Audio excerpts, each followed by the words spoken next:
بسم اللہ الرحمن الرحیم۔ پیارے بہن بھائیو، السلام علیکم۔ امید کرتے ہیں آپ سب خیر خیریت سے ہوں گے۔ تمام بہنوں کے لیے ایک سبق آموز تحریر۔ پیسہ ہی سب کچھ نہیں ہوتا۔ میری شادی ایک ان پڑھ سے ہوئی تھی، جبکہ میں پڑھی لکھی ہوں۔ میرا نام شہزادی ہے۔ سچ بتاؤں تو میرا خواب تھا ایک پڑھا لکھا اچھا کمانے والا لڑکا، لیکن کچھ مجبوریوں میں عمر سے شادی کر دی گئی۔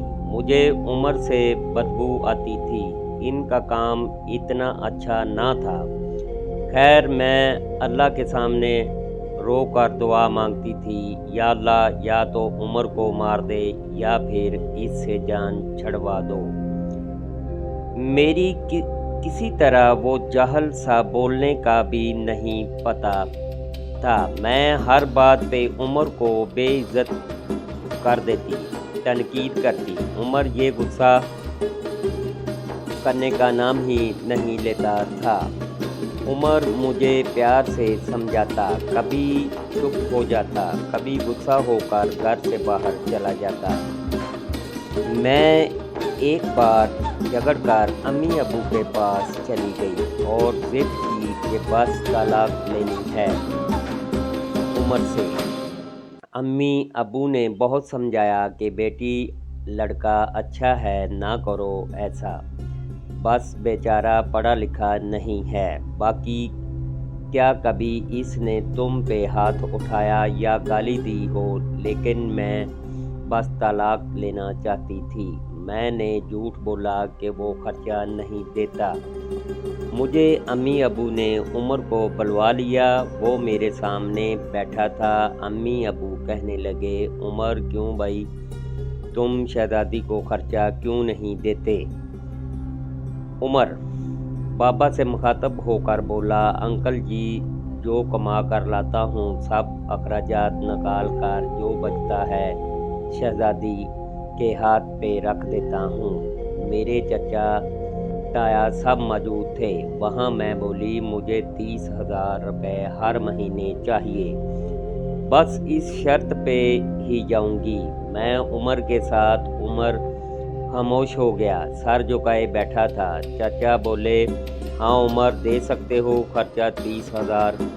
کچھ لمحے خاموش رہا، پھر میری طرف دیکھنے لگا، لمبی سانس لی، بولا، ٹھیک ہے، میں شہزادی کو 30,000 روپے دوں گا الگ سے ہر مہینے۔ میں نے دل میں گالی دی، کمینے، دیکھنا پینا حرام کر دوں گی تمہارا۔ میں عمر کے ساتھ چلی گئی۔ ہم بجلی، پانی، گیس کا بل، راشن، کھانا، سب اخراجات بھی تھے۔ عمر سے جب بھی پوچھا کیا کام کرتے ہو تو کہتا، گورنمنٹ آفس میں کام کرتا ہوں، اس کے علاوہ نہ میں نے کبھی پوچھا نہ انہوں نے بتایا۔ خیر، عمر مجھے ہر مہینے 30,000 روپے دیتا۔ ایک دن میں نے کہا، مجھے آئی فون لے کر دو، میں بس تنگ کرنا چاہتی تھی، عمر مجھے طلاق دے دے۔ عمر مسکرانے لگا، میرے پاؤں پکڑے اور بولا، شہزادی لے دوں گا، پریشان نہ ہو، تم بس مجھے چھوڑ کر جانے کی بات نہ کیا کرو، جو کہو گی کروں گا۔ میں کبھی کھانے میں مرچ ڈال دیتی تو کبھی زیادہ نمک۔ وہ تھکا ہارا کام سے آتا، کھانا کھا کر بے ہوشی کی طرح سو جاتا۔ نہ جانے کون سا کام کرتا تھا کہ اتنا تھک جاتا تھا۔ میں جتنی نفرت کرتی تھی اس جاہل سے، وہ اتنی محبت کرتا تھا۔ میں ایک دن اپنی دوست کے ساتھ کار میں شاپنگ کرنے جا رہی تھی، شہر کے سب مہنگے اور بڑے مال میں۔ جب ہم ایک بس اڈے کے پاس سے گزرے تو میری زندگی نے جو لمحہ دیکھا، میں بے جان ہو گئی۔ وہ عمر جسے میں بہت نفرت کرتی تھی، جس کو میں جاہل ان پڑھ کہتی تھی، جس کو کبھی میں نے پیار سے کھانا تک نہ دیا تھا، جس کا کبھی حال نہ پوچھا تھا، جسے میں انسان ہی نہیں سمجھتی تھی، جیسے میں قبول ہی نہیں کرنا چاہتی تھی۔ وہ عمر سر پہ بوجھ اٹھائے کسی کا سامان بس پہ چڑھا رہا تھا، ٹانگیں کانپ رہی تھی، پرانے سے کپڑے پہنے، پسینے سے شرابور، پاؤں میں ٹوٹی ہوئی جوتی پہنی تھی۔ میں مر کیوں نہ گئی تھی؟ وہ میرے لیے کیا کچھ کر رہا تھا؟ اتنے میں ایک شخص بولا، اوئے چل یہ سامان اٹھا اور دوسری بس کی چھت پہ لوٹ کر۔ عمر کو شاید بھوک لگی تھی، ہاتھ میں روٹی پکڑی، رول کیا ہوا 7 روٹی کھا رہا تھا، 7 سامان اٹھا رہا تھا۔ میں قربان جاؤں، میرا عمر میرے لیے کس درد سے گزر رہا تھا۔ میں آنسو لیے دیکھتی رہی۔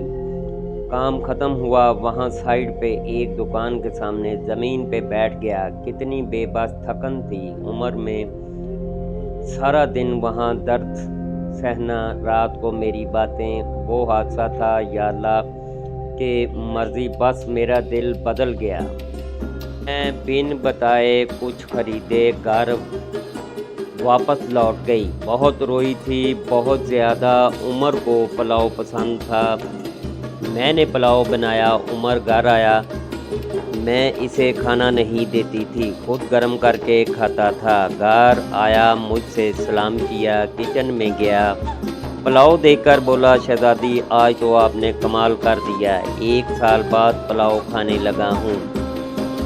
کھانا پلیٹ میں ڈال کر میرے پاس بیٹھ گئے، کھانا کھانے لگے۔ میں عمر کی طرف دیکھے جا رہی تھی۔ عمر کتنا درد سہتا ہے اور بتاتا بھی نہیں، میں کتنی اذیت دیتی ہوں، کوئی شکوہ نہیں۔ عمر پہ آج مجھے بہت پیار آ رہا تھا، دل چاہ رہا تھا سینے سے لپٹ جاؤں۔ عمر نے کھانا کھایا، پھر جیب سے پیسے نکالے، کہنے لگا، یہ لو شہزادی 30,000۔ میں چیخ چیخ کر رونے لگی، عمر کے پاؤں چوم لیے۔ عمر مجھے کچھ بھی نہیں چاہیے، مجھے یہ پیسے نہیں چاہیے۔ عمر حیران تھا، مجھے کیا ہو گیا ہے؟ عمر نے میرا ہاتھ تھاما، بولے، اگر یہ پیسے کم ہیں تو اور لا دوں گا، مجھے چھوڑ کر نہ جانا۔ کہنے لگے، شہزادی بہت بولی ہو تم، پاگل، تم بچھڑنے کے بعد کہاں بھٹکو گی؟ خدا جانے بہت پیار کرتا ہوں نہ تم سے، اس لیے تم کو خود سے دور نہیں کر سکتا۔ میں عمر کے سینے سے لگ گئی۔ آج مجھے نہ کوئی آئی فون چاہیے تھا، نہ کوئی بڑا گھر گاڑی، مجھے اب دنیا کی کوئی خبر نہ تھی۔ میری دنیا عمر بن چکا تھا۔ ہم عورتیں کیسے منہ پھاڑ کر کہہ دیتی ہیں، جب کھلا نہیں سکتے تھے تو شادی کیوں کی؟ بات بات پہ جھگڑا اور تانے شروع کر دیتی ہیں۔ کبھی اپنے شوہر کا وہ چہرہ دیکھنا جو میں نے عمر کا دیکھا تھا، خدا کی قسم ہم ایک سانس نہ لے سکیں اس ماحول میں۔ یہاں مرد اپنی فیملی کے لیے خود کو قربان کر دیتا ہے، جتنے شوہر کماتا ہے اس پہ خوش رہو، پیسہ ہی سب کچھ نہیں ہوتا۔ خدا کی قسم مجھے بڑی گاڑیوں اور اے سی والے محل میں وہ سکون نہیں ملا جس سکون سے عمر کی باہوں میں آتا ہے، جو سکون عمر کا سر دبانے میں آتا ہے، جو سکون عمر کی پسند کے کھانے بنانے میں آتا ہے۔ ہم سفر کی بے بسی کو سمجھو تو صحیح، دیکھو تو صحیح، آپ کبھی جھگڑا نہیں کریں گے۔ عمر اب میری زندگی ہے اور میں عمر کی شہزادی۔ امید کرتے ہیں آپ سب بہن بھائیوں کو یہ کہانی بہت ہی پسند آئی ہوگی۔ کہانی پسند آئی ہو تو چینل کو سبسکرائب کریں، لائک کریں۔